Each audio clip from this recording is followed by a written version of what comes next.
Magandang araw mga inday, back to reality na talaga tayo. Ay magtrabaho na tayo mga inday, tapos na ang bakasyon. So ngayon mga inday, magkuskus na tayo ng bahay. Pupunta ako ngayon sa Quezon City. So iyan po ang errands ko today. Tapos pagtapos ko ng errands, papasok na ako sa clinic. Kuskus dito, kuskus doon tayo mga inday.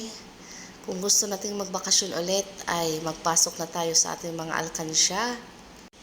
Yung aking pagbakasyon mga inday ay sa kita ko yan sa aking mga errands mga inday. Pasok-pasok sa alkansya natin mga inday para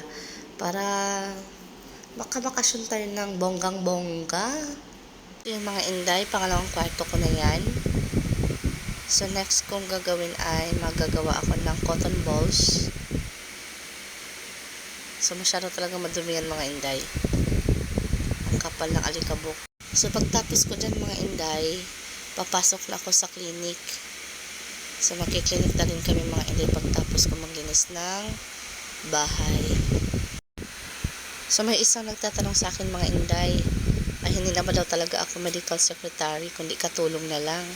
Well, wala namang masama sa pagiging katulong mga inday, Para sa akin kasi mga inday, sayang ang time. Yung isang araw ko na wala akong pasok, hindi maghanap tayo ng extra. Diba? Kaysa mabuburyo ako sa bahay mga inday. Kaya, kailangan kong kumuskus ng kumuskus kahit anong trabaho mga inday. Basta may kita ako ay go na go ang inday nyo.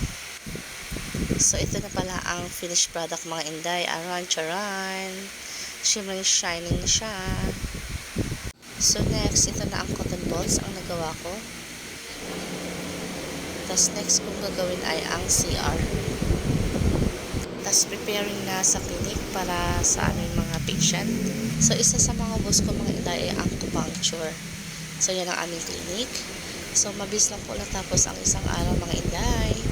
Naka-janitress na po ang iyong lola. Tapos na po tayo. Tapos magsususi na. Thank you so much mga inday. Thank you for watching.